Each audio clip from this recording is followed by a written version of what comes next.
Look at him, he's smirking over there, fresh back from his holidays. John Walters. Everybody always says I'm fresh back from my holidays. Well, you only got back last week, didn't you? Right then. OK, if I'm fresh back from my holidays, let me say, Richard, for our first time together, on a sort of, serious level, we haven't sort of depped together before, but let me say howdy. Hi. And come back and see us again real soon. You're here now. I must point out that you are wearing a bandana today. Or I'm wearing a bandana. With stars and stripes on it. I'm wearing a red bandana because Yip Yip Coyote, one of my favourite groups, sent a red bandana. That's one of their songs. They do a song called That Old Red Bandana. Then they throw bandanas out to the audience, so they sent one through the post because they've got a new single coming out. Suits you. More to the point, I thought it was real neighbourly. Like that. But not only was it that, you see, this is it, we're talking American, but only to disguise the fact that I'm really sort of jealous. My week, normally at this stage people tune in and say, what's Walter's week? But it's your week, isn't it, this week, because not only are you starting here, but you're going shortly where everybody round you says, wee-ha, have a good day, you dirty rat, that kind of thing. Shepherd's Bush. That's right. Now, this weekend, you're off to New York. New York City for Saturday Live. Yes, and so listeners who are going to tune in, especially to hear Richard on Roundtable, should bear in mind that Richard's flying off to America. It's Gambo, of course, the great Gambo steps in. We send Richard to the States, Gambo comes here, same old story. But on the other hand, I've not entirely left out. I've been where people say, wee-ha, have a good day, you dirty rat. I was last night. Go on. Tell me where. I went to the theatre in the West End of London. No English people ever go now. It's amazing. You're just surrounded by people who have come over on a cultural trip. It's absolutely stunning. I went to see Strange Interlude, which is a play by Eugene O'Neill, American writer, of course, dead now, but an American writer before he was dead. And Glenda Jackson starred in it. It's the last week for it, but I thought, well, go and see this thing, because it's had very good reviews and so on.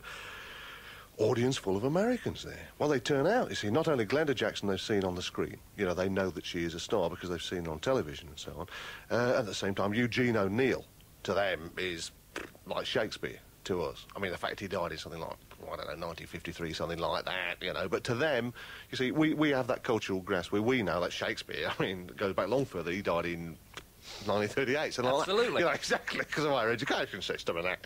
So, trouble is with this play, Strange Interlude, it is a 5-hour play.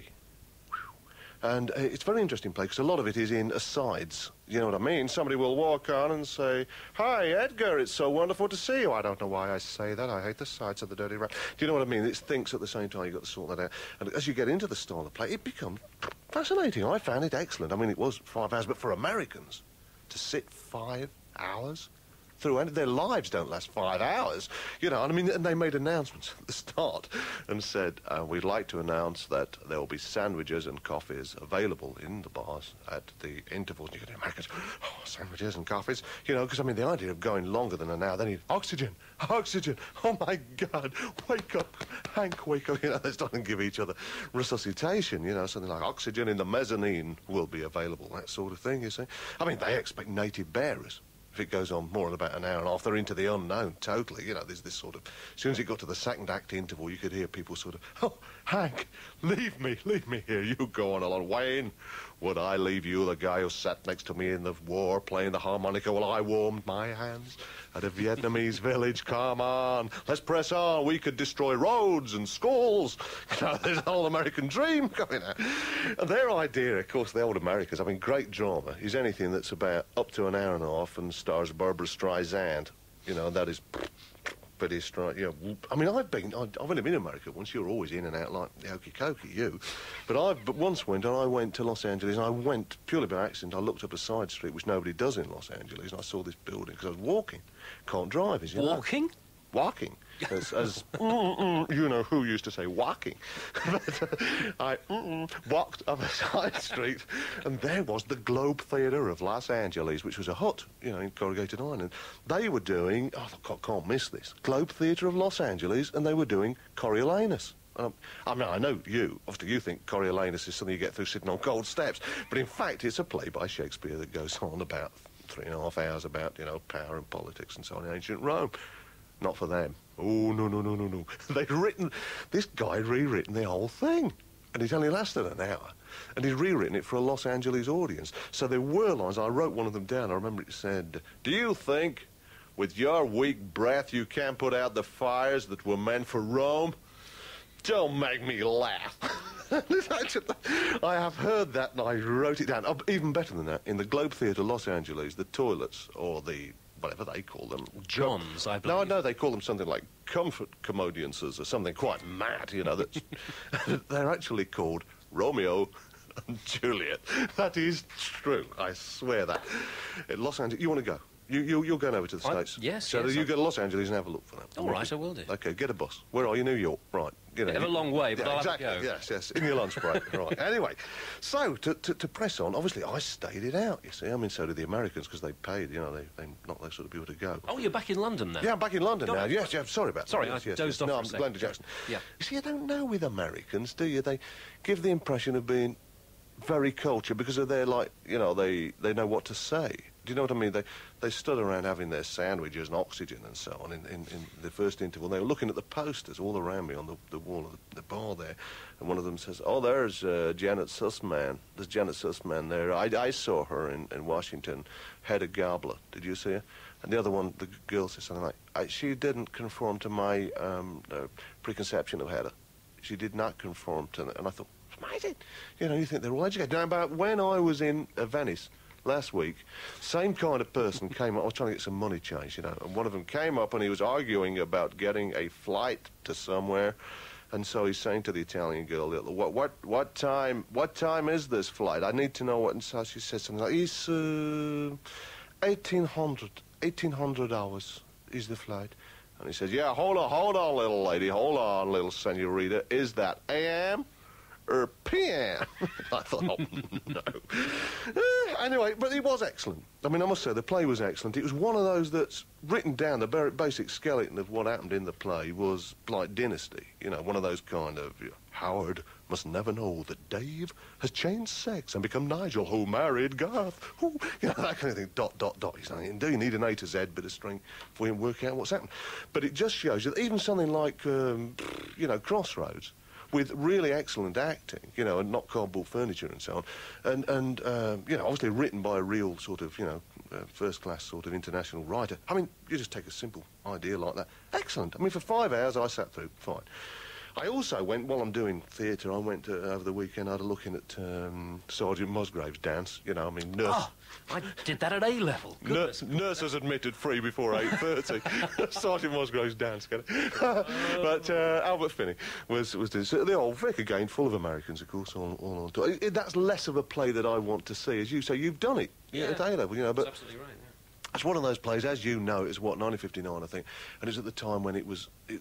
they thought if we do something a bit historical and a bit, like, social, northern, and it's one of those things where they assume northern working-class people burst into song at any moment. You know, so that anybody will walk in and say something like, landlady, do you have beds for 4 of Her Majesty's brave red-coat soldiers? Kind of thing. And she will go, a soldier's bed to lay me in upon the 1st of June. And don't you say, hang on, look, have you got a bed? Haven't you got a bed? You know, you feel like, a bed. It's all... you know, you really feel like, shut up and get on with it. But it's not quite my sort of thing. But on the other hand, of course, it's 6 weeks there. It's going very well, I'm sure. Timely revival, too, mate. Yes, timely revival. Yes, mining strike and all that sort of thing. As you should say that. You being an intellectual, you... When I finally got home, I went home... That bell keeps ringing, it's funny. They only ring the bell because you've not been here, of course. Well, I have. I know you're changing the subject. Change of subject. Right. The bell implies a change of subject. The monster. At this point, you, kid, if he'd have been here, would have... What have I said? Watch my mouth, I was so... He would have said, the monster, and I would have said, the monster again, but we won't bother doing it. The monster, I went home to see what had happened to the monster. Because, you know, these strange things like... Suddenly my missus said, like just before the weekend, she said, we were sitting at home watching the telly or something like that, and she said, do you know, I fancy a piece of cake. I mean, she doesn't eat, she's like, watches her weight and all that codswallop. She said, I really fancy a piece of cake. I said, well, tough, we don't have any cake. She said, there's a tin of cake in the cellar. You know, and it was something somebody had bought us, like one of these, like, hampers from a big store. And there is a tin one. Excuse me, we all got one of those last Christmas, John. No, this one, no, I've had this some time. I brought it from a different house to this. Fine. So before you were in a position to receive cake, I'm sure you were getting bread when I got this cake. You know, bet I was. This cake came out with something like Rick Wakeman or something like that.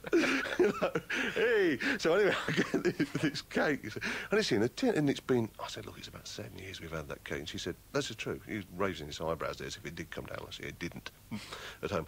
And so I said, well, look, we can try it. And we sort of opened the tin. There inside is a cake. You know, but it was really mature.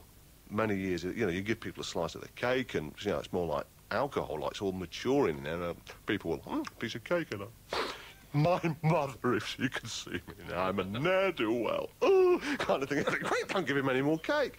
So I put it down on the bird table. The missus says, the birds won't eat that. They'll think it's a monster. Because it's got, like, great big cherries in the top, like eyes poking out, you know, and it's sat on the... And sure enough, the birds didn't come round. But, I mean, I waited a while, and eventually, frankly, it rained on it. You know, I mean, obviously, all that terrible rain, you suddenly... You know, and I stood in the kitchen, looked out with the missus, looking at our cake there on the bird table, slowly disintegrating. And obviously, I just said, someone left the cake out in the rain. She said, how do you mean? I said, someone left the cake out in the rain. Obvious. Anybody can do it. Change of subject. Not entirely a change. That was Richard Harris, of course, singing MacArthur Park. I remember when people used to think that was a wonderful record. Who was it who wrote it? Jim Webb. Jim Webb, of course. People thought he was...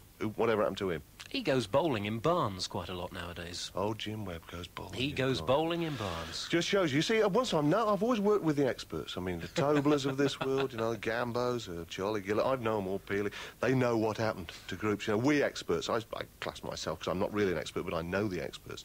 So I could find out. Now, last week, for instance, I had a couple of days off last week when last time I saw, you know, who's now disappeared. Last time I saw him.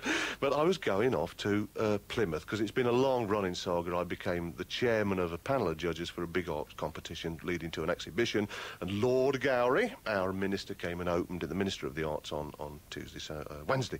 So I was asked if I'd go along, you know, and there was a documentary went out in the southwest with me in it talking to artists. So I wanted to see it, so I went down there, and there it is still in Plymouth for those of you who want to see it, and then it's going to tour around the country. And another interesting little show in Plymouth at the Arts Centre.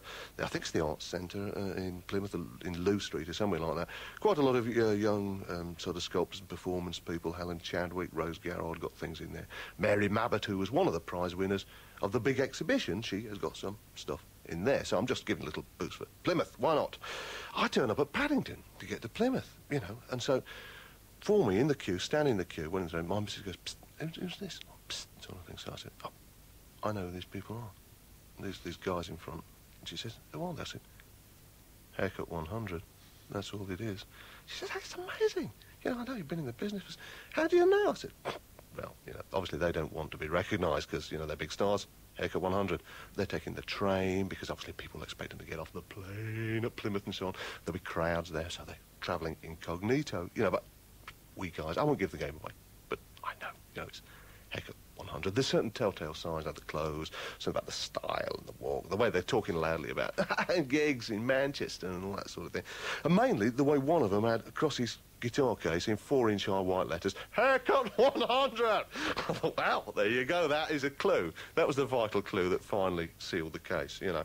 And I found that in there as well, you know, nice boys. I went to the buffet to get a coffee and so on, and they come through, gigs in Manchester, you know, loud pop talk, you know, kind of thing. And they went past straight into the breakfast place. But then they must have realised if they went into the breakfast place, that would imply stars go in and sit down and get served on British Rail for breakfast. So they all came out again looking a bit downcast, and so I thought, well, I didn't know it cost as much as that. And they got behind me and said, well, I'll just get a sausage, you know. So, Haircut 100, you were being observed there. But, I mean, they're nice guys. Ordinary guys, they just want to blend into the background, you know, and just be like ordinary guys. And that could easily happen. Who can say, woo! Meanwhile, back in London, to the pop business, changing of topic, you and I, of course, there we were, round table on a Friday. Now, we had quite a nice round table, didn't we? It was fun, wasn't it? Yes, it was all right. A little negative, I thought, John. I don't know. I've had a lot of this lately. This is giving away, and people listen, and why not, to sort of Secrets of the Stars. There's no point in me telling my sort of week if I don't say, because obviously at least a small percentage of my week is spent in here. Ooh. Ooh. No, quite a lot of it. But there we are working on the programme, and as often as not, the stars come out and say, oh, no, like Paul Weller will say, what a terrible load of... Paul Weller had a point about saying, what a terrible load of records. If it's my fault, they look at me as if I make them. I only pick them, you know, I only pick them out the pile. Can't do anything better than that, blimey. But, I mean, but that was before Christmas, I remember, when Paul was on, and there's nothing released, and he looked at me accusingly, because he looks at everybody accusingly, Paul. You know, we are Jacques Hughes, you know, the well-known French star. Jack Hughes, yes. Someone left the cake out in the Jacques Hughes. There he was.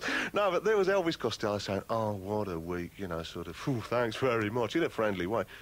Well, it was just an average week for people like us. Half these guys don't realise what comes out. But we went round the boozer, didn't we? I mean, afterwards, you know, you and I... For a quick half. Just a quick With half. L. Yes, with Elvis, and... Because there wasn't it you that saw an American girl in there? Yes, she came up and said, is that Elvis Costello? And it was. Yeah. They can't believe it. See, they think they've got to pay £10 to see anybody. You know, that's the way they are. You know, in England, there they are in the streets. But there was you and me there, but of course they all turn up. The vultures come round as soon as they... Andy Batten Foster. Bubbles Batten Foster shows up. He's still wearing those cowboy boots. That's true. You know, and he comes clicking up to the pub. Oh, hi, fellas, you know. Click, click, click, as if, like, you know, staggering from side to side as the wind blows him up. Whoop! But it's like holding a horse, watching him going up and down the pavement as he can hardly stand up. Because he thinks he looks wonderful. And he does. He looks perfectly wonderful. It's just that he won't stand still. Or he can't stand still. More to the point, but he's going...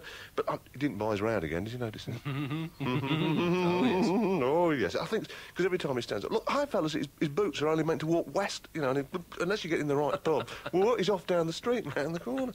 Typical. Mike Hawkes was the same. Our very own Producer. He won't know what that means tonight. He turned up. No, he did buy a round of drinks, actually. Yes, he did. Actually, he got rather caught, didn't he? Was it? Who was it? I had the pint of lager. Mm-hmm, yeah. Now, was I it... had a pint of lager too, yeah. In that case, it was you and me, and he went, and he looked, when I said, yeah, we'll be having... I said, 2 pints of lager. And he... You could see him go even paler, Oh, really. yes, Yeah. I remember what happened. And I said, I bet he goes in and gets 2 halves, and he pretends he hasn't heard us. That's the sort of thing he does. And I said very loud, I said, I bet you get 2 halves. And he didn't want... And he came out, I've never seen anybody do anything like it, even Trevor Downey. He came out with 3 halves. So he was in between 2 halves and 2 pints. We had to share one of the halves. Absolutely tremendous. And I was also saying that week, what a week for theatre it's been for me. I've been done nothing but theatre. I went to see Measure for Measure, the Barbican, the Royal Shakespeare Company, you know. Very good place to go for Barbican. Meet foreigners, for a start, and a good place for a walking holiday. What? I mean, it's really... Just to get in the theatre, you've got to walk miles. Very well done, of course. I mean, Royal Shakespeare's always excellent. But Mike Hawkes said, oh, I was in that at college. Aeschylus, I played Aeschylus at college. And I said, oh, did you? Yeah, it's a rather boring play, though, in my opinion, says Mike Hawkes. Of course, what Mike forgets is that when he was at college, I mean, the play hadn't really settled down, as it were, you know what I mean? And the end had probably been rewritten by the time Mike was in it. But anyway, so you were there, and Bubbles Batten Foster, and a lot of people say, when they listen to Saturday Live, they say, there's old Bubbles Batten Foster and Richard Skinner there, and they say, they both sound, you know, professional broadcasters' voices, you know. Hi, here we are, OK, yes, here we are, and that sort of thing, you know, and you sound the same. Do they say that? They do say they can't, you know, tell the difference very easily. They can't tell us apart, you mean? But if they saw you there, now, let's face facts. Well, they can look in the Radio Times on Saturday, you know. The new Radio Times. Oh, the new Radio Times, there's a picture. Both of us. Which, are you on the left? I'm on the right, if you pardon the expression. Yeah, in a manner of speaking. I don't mind the expression, but if you'll pardon the expression, I mean, let's face it, just for those who are listening, we do differentiate between them, or whatever the word is here, of course, quite clearly, because, I mean, it's in the hair, really, as much as anything. The only reason, obviously, Bubbles, you know, I mean, we call him Bubbles Batten Foster just because he's a bit of a bubblehead, and Richard, of course, we call Dick. Thank you very much. Thank you, John. Bye-bye. Finally, topical tips. Topical tips, finally. Now, listen, what do you hear? What? I don't know. I'm going. Come here. Come back to the microphone. Now, listen, seriously. This time of year, I'm sitting here, facing you. We've been talking for a quarter of an hour, 20 minutes. What do you hear? Nothing. Silence. Most people are walking around the streets going...